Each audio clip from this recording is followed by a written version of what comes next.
안녕하십니까. 베가스 풍류객의 미국 주식 이야기입니다.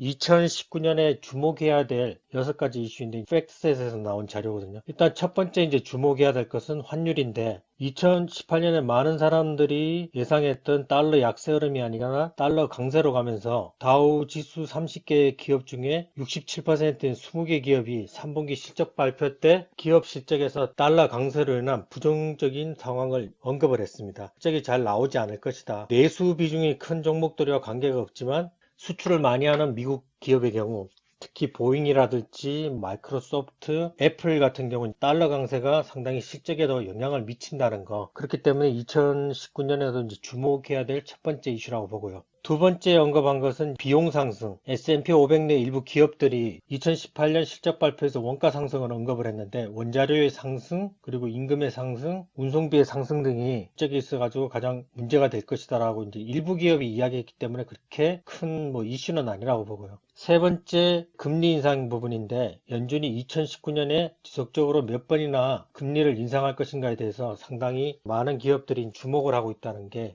중요한 것 같습니다. 왜냐하면 조달 비용, 즉 은행에서 돈을 빌려 가지고 설비 투자를 하거나 아니면 회사에 필요한 경비로 이제 사용하는 기업들이 많은데 금리가 인상이 되면 조달 비용이 높아지기 때문에 이것도 실적 악화의 하나의 이유가 되는 거죠. 그렇기 때문에 연준이 어떻게 2019년에 금리를 인상할 건지 이것도 기업들에게는 상당히 중요한 것입니다. 그리고 네 번째로 살펴봐야 될 게 국제유가 부분인데 에너지 섹터의 경우 2019년에 이제 세 번째로 높은 이익 성장률을 예상을 하고 있는데 에너지 섹터는 국제유가의 가격에 상당히 높은 상관관계가 있어요. 국제유가가 하락하게 되면 마진율이 줄어들게 되고 세율 기업들 같은 경우에는 세율을 채굴을 해서 팔더라도 거의 50불 이하에서는 채산성이 맞질 않거든요. 그렇게 되면 어차피 기업 실적에 영향을 미치기 때문에 에너지 섹터의 경우에는 국제유가가 적정한 가격에서 움직여줘야 되는데 너무 하락을 하거나 너무 상승을 하더라도 실적에 민감하게 이제 반응을 하게 되는 거죠.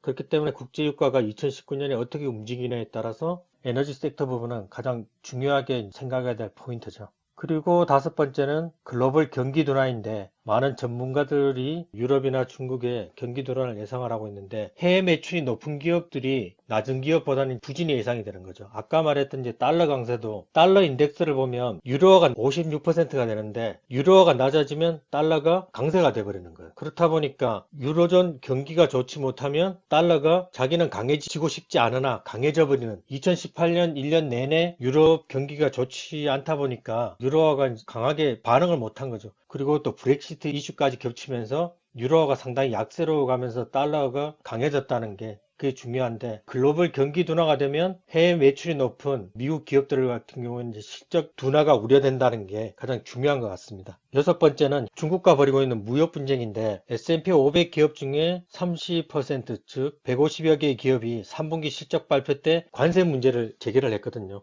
관세가 이제 높아지면 실적이 악화될 것이라고 이렇게 이야기했는데 현 10% 정도 부과하는 관세율은 적당하고 기업 내에서도 핸들링이 가능하다. 기업 실적에 그렇게 큰 영향을 미치지 않는다라고 이야기를 했습니다. 하여튼 이 팩트셋에서 나온 2019년에 주목해야 할 6가지 이슈들 잘 기억해 두시고 투자에 임했으면 합니다. 시청해 주셔서 감사합니다. 좋아요, 구독하기는 필수 소비재입니다.